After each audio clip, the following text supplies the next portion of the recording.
Dia a todos. Hoje eu vou ler o livro Caminho, Verdade e Vida, pelo Espírito Emmanuel, lição 92. Madalena. Disse-lhe Jesus, Maria. Ela, voltando-se, disse-lhe, Mestre. João, capítulo 20, versículo 16. Dos fatos mais significativos do Evangelho, a primeira visita de Jesus na ressurreição é daquelas que convidam à meditação substanciosa e acurada. Por que razões profundas deixaria o Divino Mestre tantas figuras mais próximas de sua vida para surgir aos olhos de Madalena em primeiro lugar? Somos naturalmente compelidos a indagar por que não teria aparecido antes ao coração abnegado e amoroso que lhe servira de mãe, ou aos discípulos amados.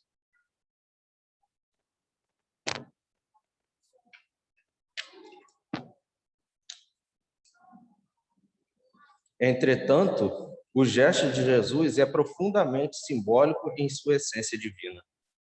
Dentre os vultos da Boa Nova, ninguém fez tanta violência a si mesmo para seguir o Salvador, como a inesquecível obsidiada de Magdala.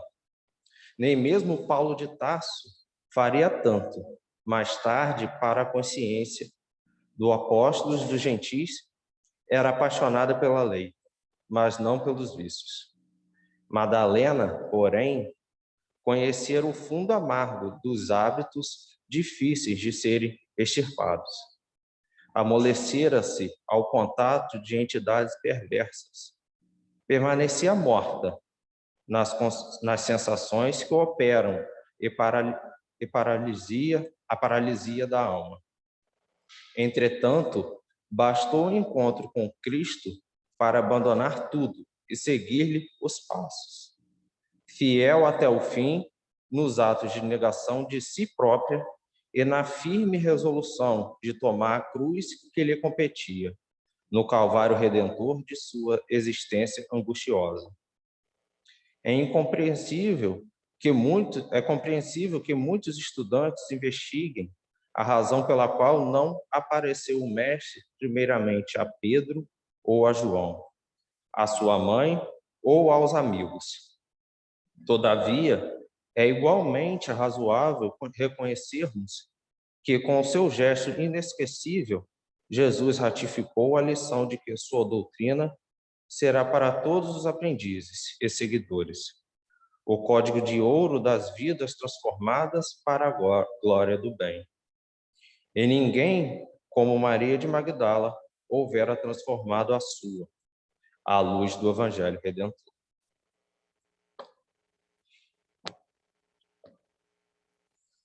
Vamos elevar nosso pensamento a Deus, Pai misericordioso, agradecer Ele por mais essa manhã, por mais esse dia, a oportunidade de estarmos reencarnados nessa terra bendita, essa terra que a cada dia nos traz uma lição nova, um aprendizado novo. Agradecidos os amigos espirituais responsáveis pela palestra, pelo amparo, pela sustentação de cada dia, pela paciência conosco.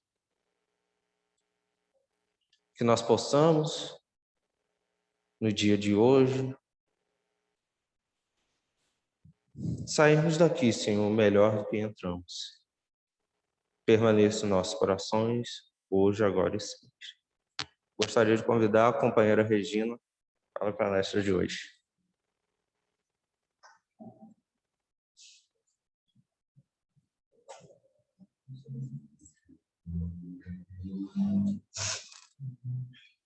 Bom dia, muito bom estarmos todos aqui, muito bom mesmo.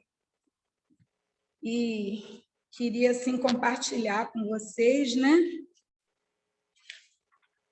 que estou desde cedo nessa vibração, né, da manhã de hoje, Hoje a gente compartilha com vocês algumas reflexões que têm feito, e se Deus quiser, continuarão fazendo muito bem para o meu coração,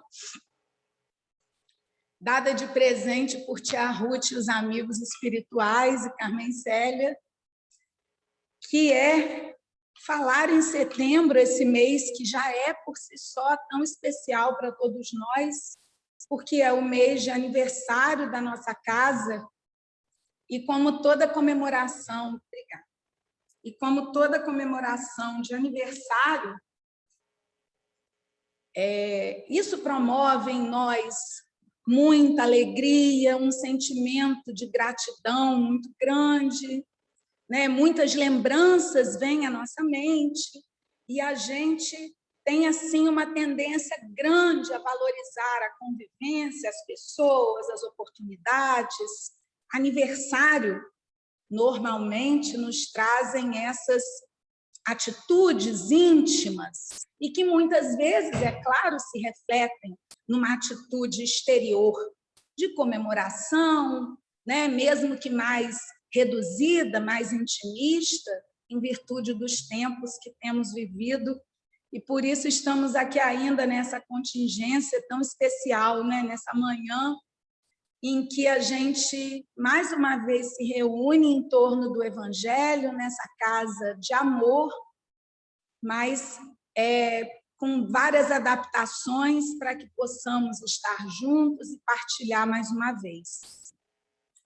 Então, todos que temos aqui estado, né, a cada quinta ou a cada domingo, e partilhado também das palestras, né, pelo YouTube, temos visto que esse mês de aniversário muito especial, estamos falando sobre ser cada homem uma casa espiritual, saindo da edificação concreta, né, como esta que aqui estamos, né, da instituição religiosa, para a construção no íntimo de cada um de nós, né, no ser imortal que somos todos.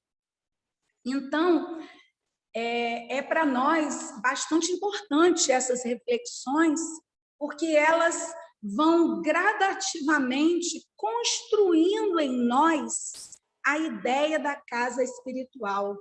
Obviamente, partindo do que para nós tem mais significado ainda, que é a construção material, mas procurando sublimar, espiritualizar essas reflexões para a casa também e para nós espiritualmente, né?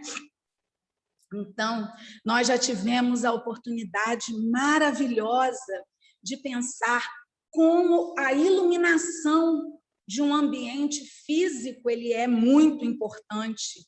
Sem iluminação, durante o dia a gente lida bem, mas durante a noite ou dias muito escuros, nublados, a gente está frito, como dizemos bem popularmente, né? Temos que reduzir as nossas atividades, já não conseguimos ler, não vemos com clareza, né? Não temos uma amplitude de ação como poderíamos, porque não estamos enxergando direito, né? Então, a iluminação abre para nós muitas possibilidades de ação. E espiritualmente, essa iluminação ela foi comparada ao amor.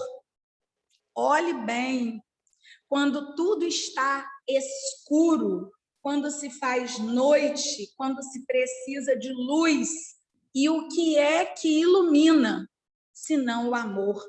Quando não vemos mais caminhos, possibilidades, quando achamos que as portas estão fechadas, o que é que ilumina o coração?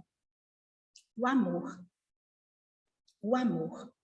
O amor do alto por nós, o amor entre nós, porque, infelizmente, o nosso amor ainda é muito pequeno. Então, quando a gente vê uma atitude repetida do outro, equivocada, a gente diz que ele me decepcionou, que ele não tem jeito, que ele não sei o quê, esquecendo que o exercício do amor é para nós. É para nós flexibilizarmos essa rigidez íntima que trazemos, ocasionada pelo orgulho, pela arrogância, porque cada vez que eu aponto a deficiência em alguém, eu, naquele momento, claro que no meu verniz, no meu equívoco, na minha ilusão, eu acho que eu cresço. E não é, né? Eu apenas acho, eu só complico a minha... eu faço que a minha consciência fique ainda mais nublada pelo próprio orgulho e os meus sentimentos equivocados. O equilíbrio, o telhado da casa como sendo o equilíbrio mental, né? Então, o telhado é aquele que abriga, protege, e como que o equilíbrio tem esse papel em nós, né? De nos abrigar das intempéries da vida. Às vezes as coisas estão pesadas exteriormente, e temos visto isso em toda parte, né? Nos círculos familiares, nos ambientes sociais, que se ampliam, né? Para os ambientes de escola, de convivência social, de cidade, de estado, de país, de mundo. As coisas estão bastante agravadas, porque estamos num período de transição espiritual, nos convocando de uma maneira bem contundente a olhar a vida para além da matéria.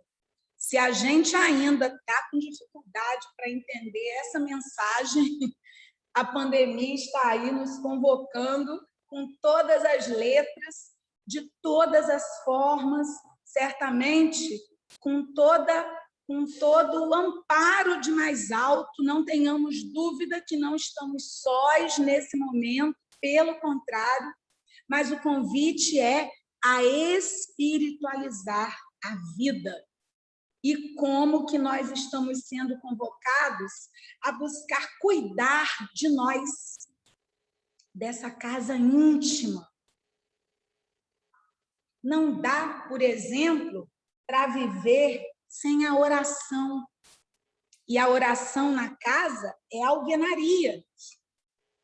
Não dá para viver sem ela. Ela é parte integrante principal. É pela oração que vem o fortalecimento. A oração sustenta a iluminação. É a oração que é o alimento que nos mantém de pé. E foi falado recentemente acerca do ambiente como a fraternidade, né? O ambiente que fala do para além do que se vê, da estrutura física. São os laços, são as relações, e que, se forem fraternas, têm sustentação. Mas, obviamente, que ainda não somos bons espíritos, e a fraternidade ainda não é para nós uma virtude construída no coração, mas estamos em exercício de fraternidade. Não é porque ainda não temos conquistado que vamos largar mão dela, porque estamos aqui na oportunidade desse trabalho, desse exercício, desse aprendizado. E como é bom estarmos juntos, aprendendo a ser o que somos, mas agimos como se não soubéssemos, irmãos, né? A porta da casa, que é o acolhimento. Como é bom a gente chegar e alguém dizer bom dia, como é bom a gente estar aqui e o companheiro, mesmo que sem as possibilidades do abraço, né, sem as possibilidades de mais proximidade, você sente, é como se você sentisse a energia te abraçando. E é verdade, e é uma realidade. A energia que vem abraçar, que vem dizer, seja bem-vindo. Todos somos bem-vindos. Essa casa não tem dono como casa nenhuma, né? Ela é para nós empréstimo, oportunidade, recurso, bênção. A gente pode pensar N coisas, e é tudo e muito mais, porque o significado de nos auxiliar a manter de pé, tendo como base desta casa, como estruturante para ela, o Evangelho. É o Cristo. Nós sabemos que o Espiritismo, como consolador prometido, traz o Cristo de novo, o Cristo vivo, nas suas lições, onde os amigos amorosamente fazem comparações, relatam histórias, falam as mesmas lições de outra maneira, para alcançarem os nossos corações.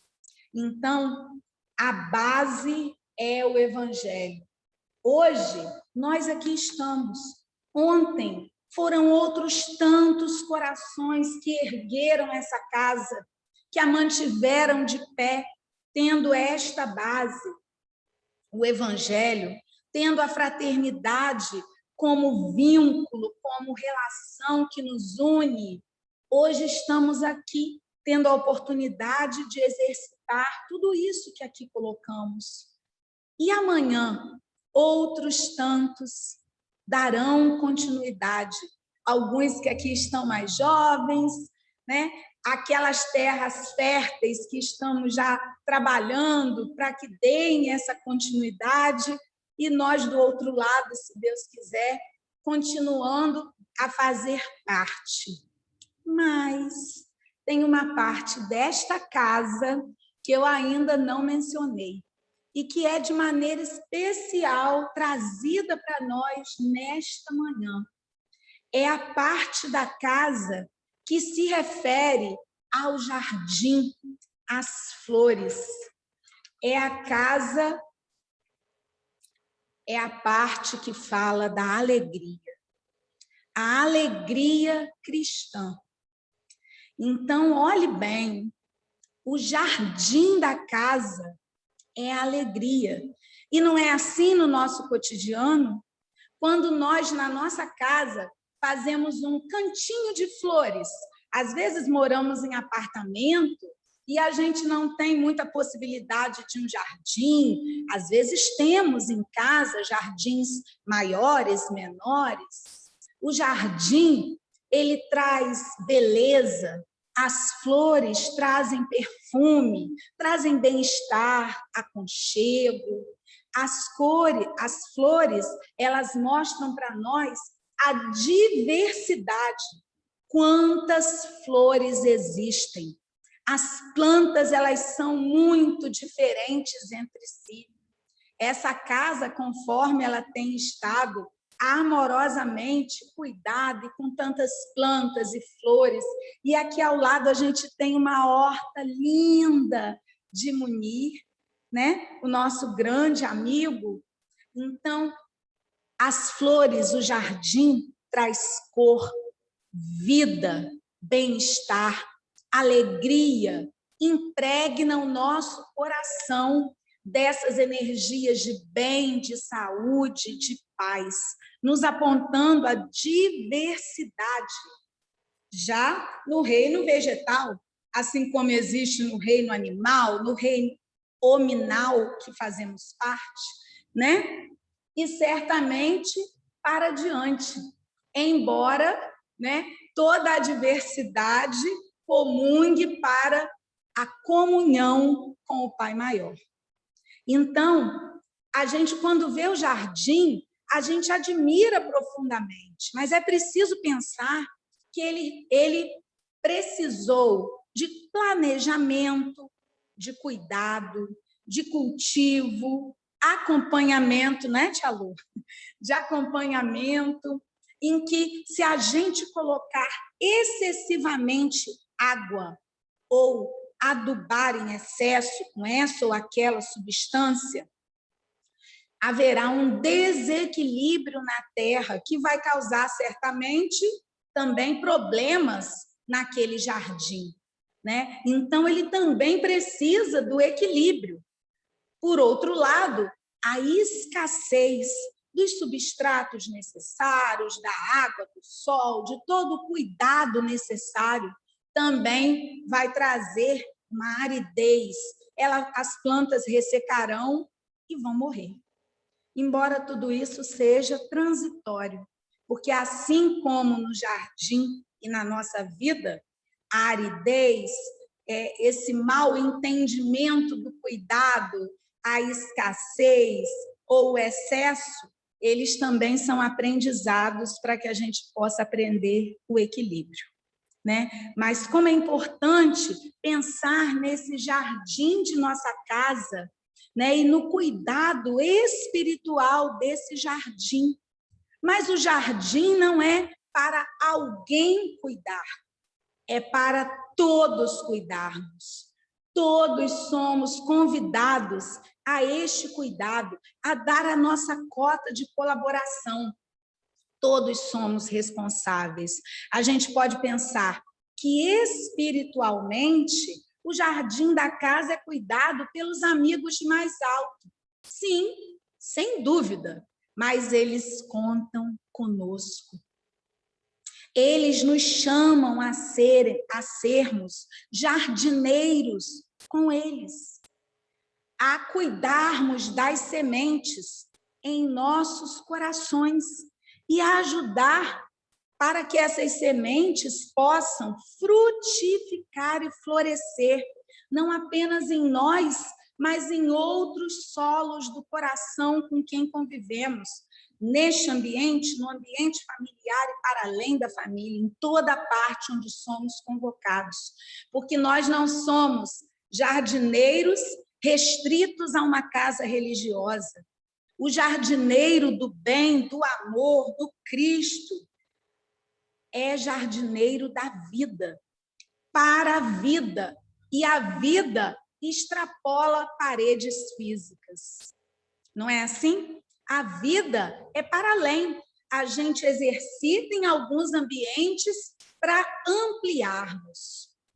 Isso é muito importante. Então, que a gente possa sair dessa admiração passiva para uma admiração ativa, já que eu amo flores, já que eu valorizo o jardim, já que eu gosto desse ambiente, eu também preciso promover, porque senão eu vou me surpreender de repente com essas plantas lindas, secas, que ninguém deseja isso de maneira nenhuma, mas isso é um cuidado para todos. O exterior lembra que eu preciso cuidar do meu interior, né? É uma maneira da gente ir espelhando as necessidades de nossa própria alma. Então, vamos agora pensar um pouco mais sobre esse jardim como sendo a alegria, que é bastante importante para a gente ampliar as nossas reflexões da manhã de hoje. Eu trouxe um jardim portátil aqui, minha gente. Aliás, eu vim meio de jardim, né? Não sei se vocês estão percebendo. Eu vim meio de jardim nessa manhã. Foi tão engraçado que primeiro eu tinha pensado mesmo em vir, lembrei das flores, né, Ruth? E pensei, vou com aquele macacão. Aí, quando eu amanheci, que vi ele todo amassado, eu falei assim, não vou não, gente. Não vou passar esse macacão, não. Não tinha passado antes, né? E aí fiquei assim, não vou. Mas quase num 45 do segundo tempo, aquilo assim, foi imediato. Vai lá correndo, pega o ferro, parará. E aí eu, né? Falei, é isso. Vou tentar trazer flor por dentro e por fora. Né? Claro que não adianta trazer por fora e não trazer por dentro. Procurei trazer, né? Então, vamos partilhar um pouco mais dessas flores trazidas por Marlon Reikdal no livro Cultivo das Emoções, né? Nessa manhã. Então, aqui, ele fala a respeito das emoções básicas, né? Ele fala sobre a tristeza, o medo, a raiva, e a alegria aqui também está. Quem puder ler este livro, né, é uma recomendação realmente muito amorosa, porque é espetacular.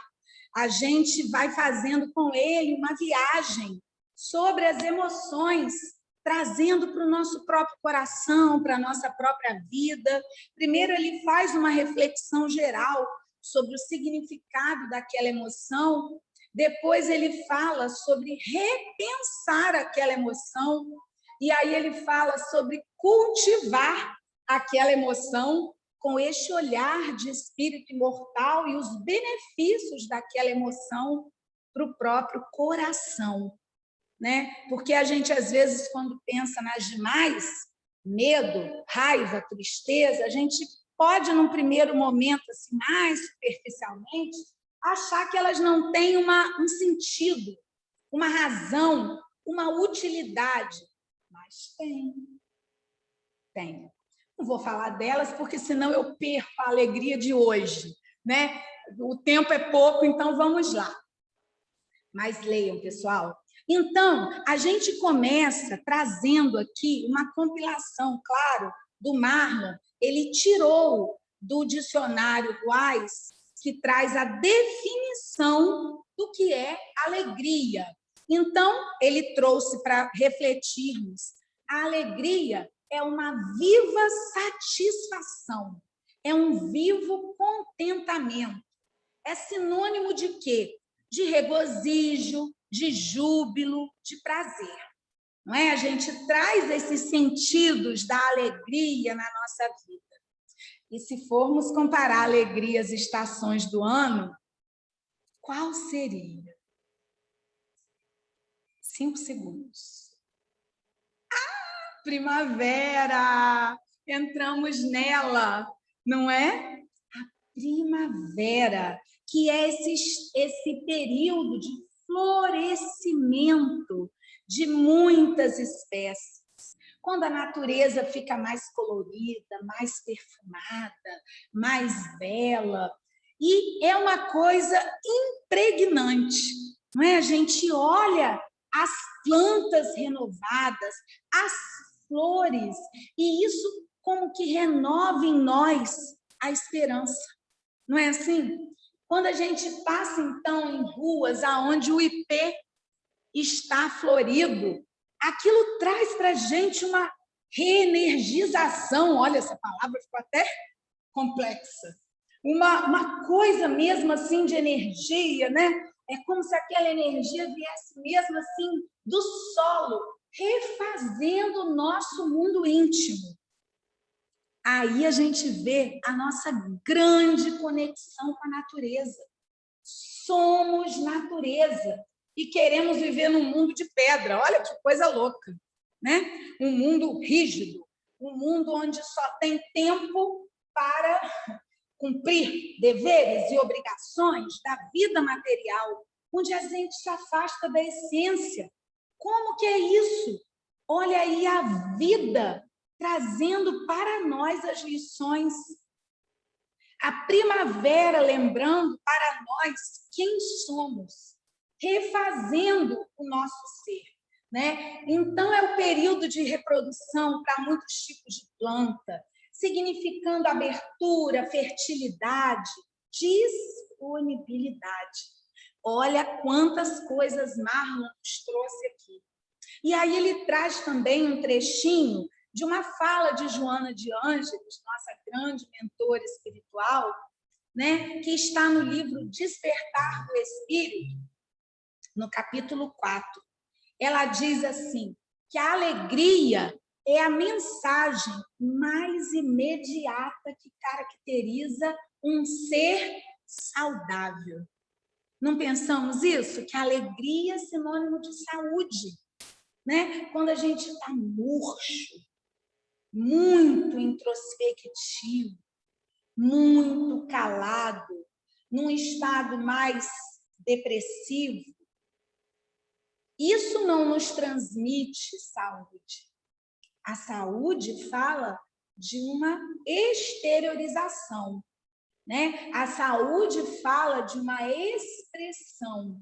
E aí ela diz o seguinte: quando se instala, ela está falando da alegria, quando se instala, todo indivíduo se expressa num fluxo de energia que o domina, que se movimenta dos pés à cabeça e dela à planta dos pés.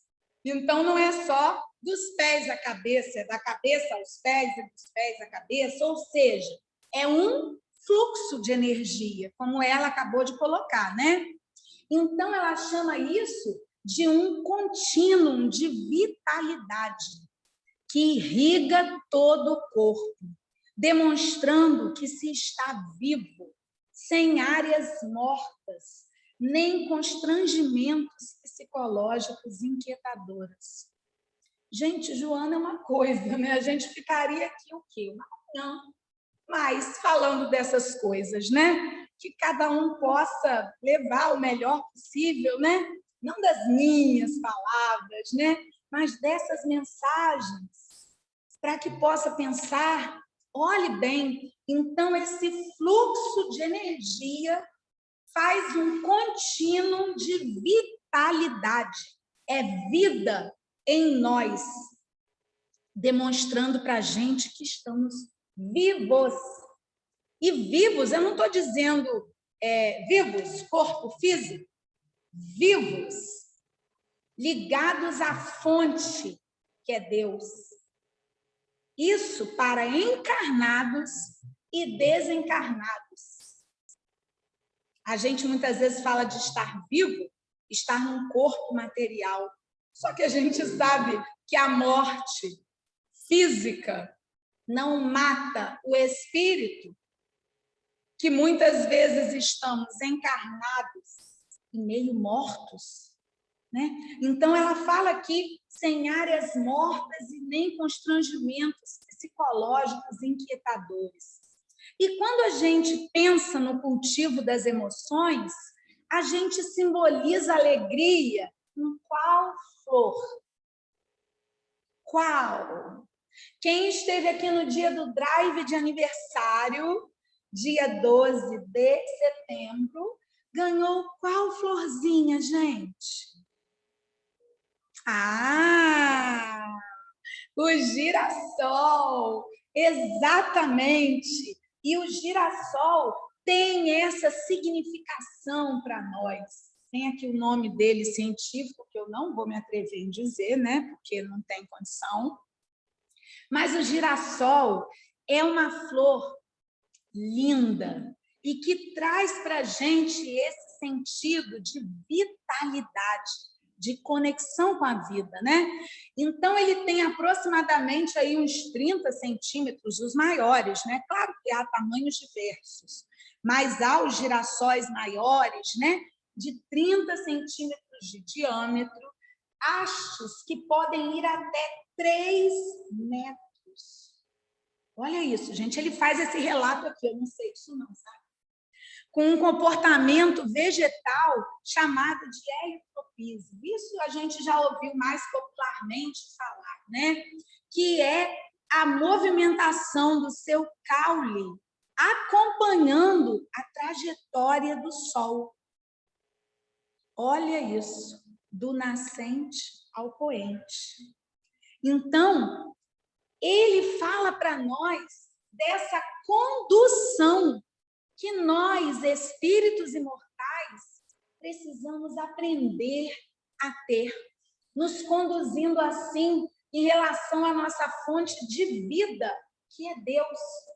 E quando nos sentirmos desenergizados, porque talvez a gente não tenha feito a movimentação necessária para a direção da fonte do sol, que a gente busque o recurso da prece, da prece, que é a nossa iluminação, que a gente busque o recurso da fraternidade, que a gente busque todos os recursos que temos à mão para nos reconduzir ao caminho da luz. Porque isso também ainda é de nós. Aí, mesmo sendo originários dessa fonte maior, essa nossa fonte de vida, nosso Criador, Deus, nos deu a bela oportunidade de construirmos a nossa trajetória espiritual por nós próprios, com nossos próprios pés, num sentido figurado, né? Para que a gente, com os nossos esforços, construa alegria, construa sentimentos de vida, de conexão com Ele. E a gente não pôde deixar de trazer esse livro maravilhoso de Tia Ruth, que eu estou quase sequestrando, A Carta Magna da Paz. Ah, Tia Ruth, ô meu pai, tão apaixonada por esse livro, já sei, você vai dizer compra. Depois eu vou olhar melhor antes de te devolver. Mas já é a terceira palestra que eu faço que eu te peço emprestado. Olha só, gente, estou sem vergonha, né, de pedir tanto emprestado, mas também é um jeitinho de eu ficar com uma coisinha dela, né, no meu coração. E aí a gente traz esse livro pelo médium José Raul Teixeira, né, e pelo espírito Camilo. Aqui, gente, nós temos as estrofes das reflexões em torno dos temos que falam, né, reflexões em torno dos ensinamentos de Francisco de Assis na sua música. Ó mestre, fazei-me instrumento de vossa paz, onde houver ódio que eu leve o amor. E aqui, gente, é onde houver tristeza que eu leve a alegria. Que capítulo! Como todos que eu já li até agora, não li todos não, mas que capítulo! E eu trouxe ele exatamente para esse momento agora que estávamos falando, né? Como que para nós ainda é desafiador o cultivo da alegria, porque ele mesmo vem nos dizendo aqui, o Espírito Camilo, que a tristeza ainda é alguma coisa muito comum em nossos corações. É uma figurinha do álbum cheio, sabe como é que é? É muito marcado ainda em nós. A gente, na maioria das vezes, dá fácil acolhimento para a tristeza. Conhecemos muito bem esta emoção, mas esta emoção não no aspecto terapêutico da tristeza, porque também há, né? Mas no aspecto sombra, numa vinculação com culpa, com remorso, com acomodação, com a raiva também no seu sentido mais deletério na nossa vida, né? Então ele fala aqui que não são poucas as criaturas que se permitem absorver os bafios da tristeza.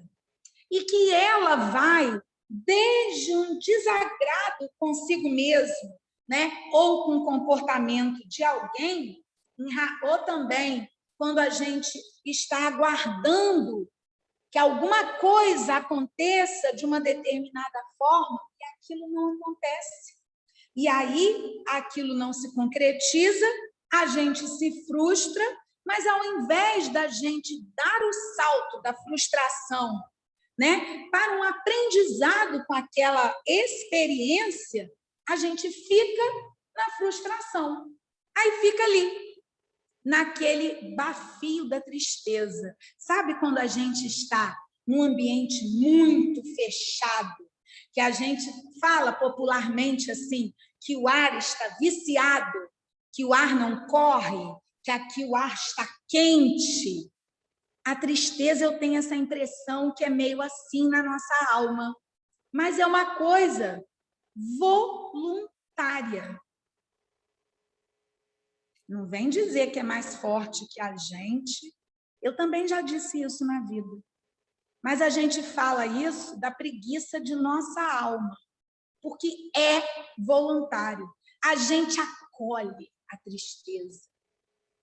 É um negócio muito esquisito, mórbido, mas é verdade. É verdade. O nosso estado de espírito, ainda muito oscilante, é desse jeito. A gente sabe o melhor e muitas vezes ainda se acomoda fácil com o que conhece, que não é o melhor. E aí ele diz: ocorrem tristezas motivadas pela desencarnação de um ser querido, outras a partir de um flagelo que a natureza impõe a um grupo de pessoas. Estranha é a força penetrante da tristeza, porquanto, mesmo entre aqueles que detêm conhecimentos importantes sobre a vida, sobre as coisas da vida, sobre as leis que regulam a vida, tipo nós, deixam-se invadir e corroer-se por ela. Até tirou a máscara, né, Tia Ruth? É pesado. Quantas vezes a tristeza é tanta e tão forte que conduz o seu portador às ladeiras íngremes de depressões ou mesmo ao despenhadeiro da morte. Aí a cabeça coça. É isso. Ao refletirmos sobre essa soberania da tristeza, é que percebemos a gigantesca coragem de Francisco de Assis, que de alma aberta se apresentou ao Cristo para servir nesse atormentado fronte. Esse fronte de batalha que é a vida. A vida não traz desafios fáceis de transpor. Ah, tem uma pedrinha aqui, pulei a pedrinha. Não, a gente sabe que a vida traz desafios e estes se multiplicam e esses vão se tornando mais complexos conforme nós, individual e coletivamente, temos condição de nos sobrepor a eles, de aproveitar o aprendizado e de construir situações melhores a partir deles. Os desafios, muitas vezes, balançam a raiz da árvore. É verdade, balançam. Mas balançar não significa tombar. A gente balança pela condição que nos caracteriza. Mas vamos lá, mesmo que tombemos, vamos levantar e seguir de novo. Levantar e seguir de novo. Essa é a grande lição que a natureza nos traz. Então, o Espírito Camilo diz aqui para a gente que Francisco sabia que, como visgo, a tristeza tem muita dificuldade de deixar a alma, ou que a alma tem muita dificuldade em desapegar-se da tristeza. Gente, eu levei horas pensando nessa frase, juro para vocês. Porque é isso. Somos nós que temos dificuldade de desapegar-nos da tristeza. É exatamente assim.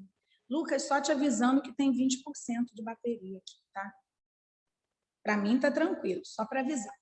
Bom, então, mesmo assim, e talvez por isso mesmo, é que ele desejou ser o portador da alegria aos tristes. A verdadeira alegria, aquela que vem dos arcanos da luz, aonde chega, imprime o seu sinete transformador. A alegria verdadeira, genuína, real, não é obrigatoriamente caracterizada por gargalhadas, porque normalmente é assim que a gente enxerga a alegria, né? O sujeito tem que estar popularmente, como a gente diz, de cara aberta. E nem sempre isso significa um estado de espírito verdadeiro. Às vezes a gente sorri e intimamente não estamos naquele mesmo estado que estamos transparecendo. Mas isso não sendo um exercício, mas sendo um simulacro. Porque quando é um exercício, ok. Embora muitas vezes, se o coração está dizendo chora, chora. Mas se eu também estou buscando exercitar, não fazer disso uma acolhida contínua, para que não mine o bem em mim, isso é exercício. Mas exteriorizar uma alegria que não é fruto de um exercício do bem em mim, isso é um estado mórbido, doentio, que realmente promove o adoecimento no corpo. Porque se a alma está doente, o corpo recebe os efeitos. O inverso nem sempre é real. Real de uma maneira assim mais contundente. Já vou explicar o que eu quero dizer.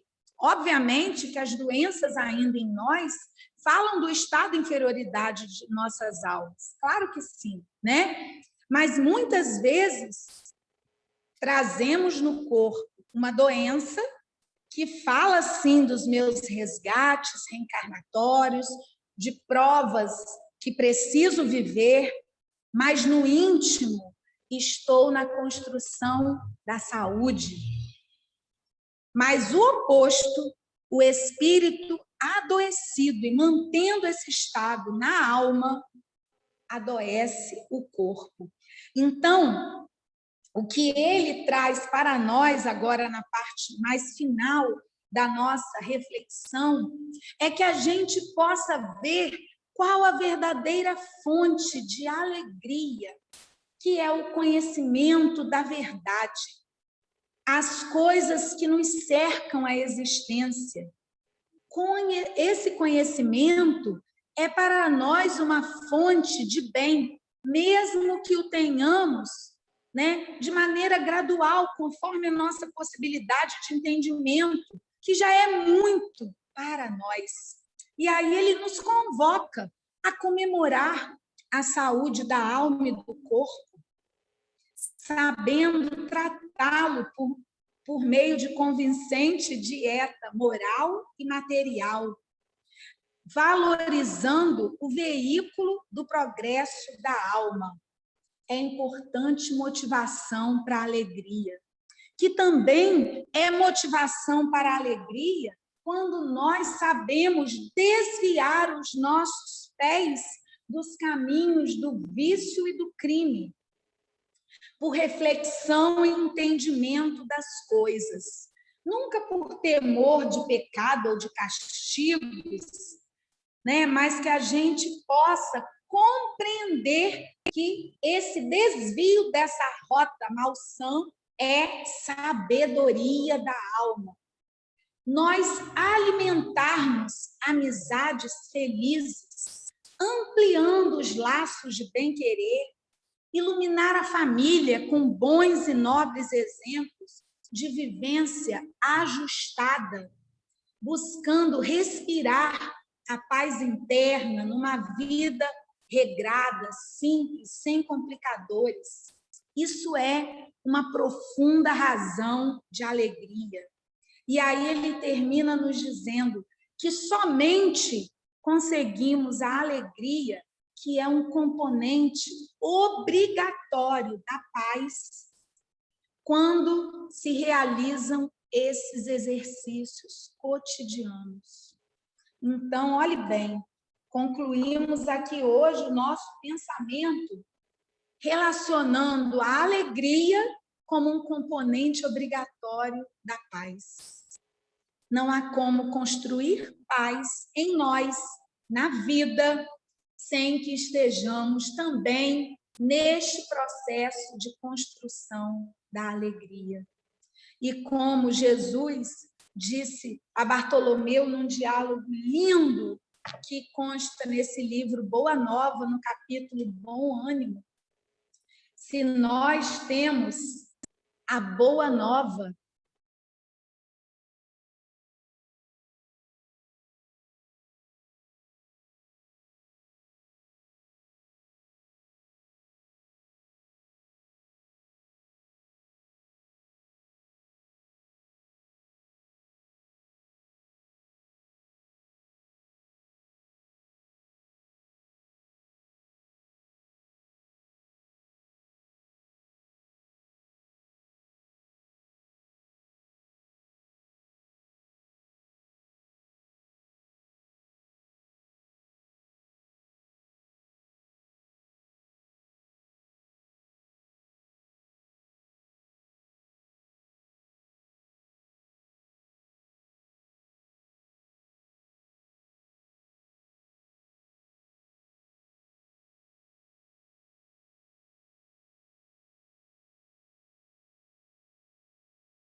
cristã, que é a alegria vista com o olhar do Espírito imortal, a alegria de conhecermos o Cristo, a alegria de termos a sustentação dessa doutrina de amor em nossas vidas, por termos esta casa, por termos uns aos outros, possa alimentar o nosso coração de bem e que a gente possa, dessa manhã, sair com os corações renovados, tranquilos, nos sentindo cuidados com sementes, flores que somos desse jardim de Deus. Não tenhamos dúvida do cuidado muito amoroso e contínuo dos amigos espirituais junto a cada um de nós, que eles devem ter aí depositado nos solos de cada um, encarnado e desencarnado, flores de alegria, de saúde, de paz. Que a gente possa se sentir como pertencentes dessa casa, que é bênção para todos nós nessa casa.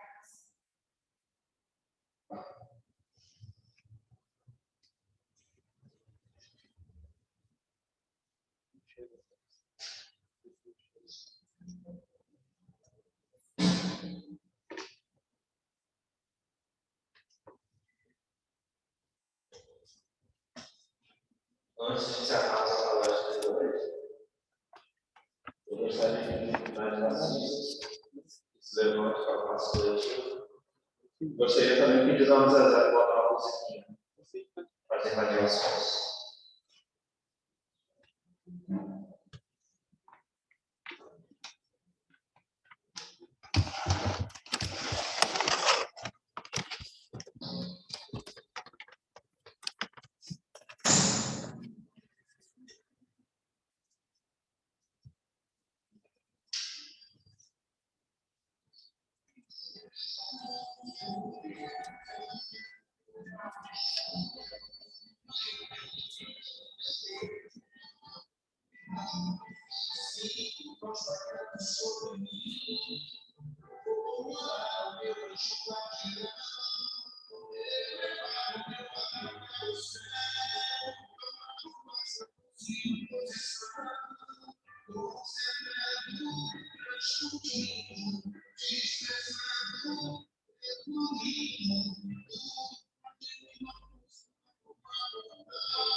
Gostaria de agradecer os médicos pacientes.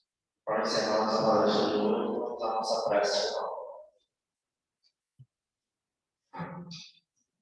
Amado Mestre Jesus,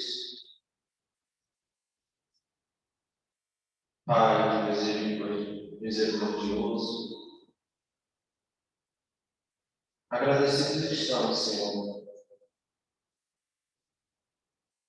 por mais essa palestra, que nós possamos, Senhor, aqui termos absorvido tudo aquilo que foi passado para nós. Agradecemos a oportunidade de estarmos vivos nessa terra bendita. A oportunidade, Senhor, da dor que nos faz, Senhor, nos melhorar a cada dia. Agradecidos estamos, Senhor, pelos amigos espirituais que tanto nos sustentam, que tanto nos amparam. Que nós possamos, Senhor, sair daqui revigorados, sair daqui, Senhor, preparados para mais uma semana que está se iniciando. Permaneça em nossos corações, hoje, agora e sempre. Graças a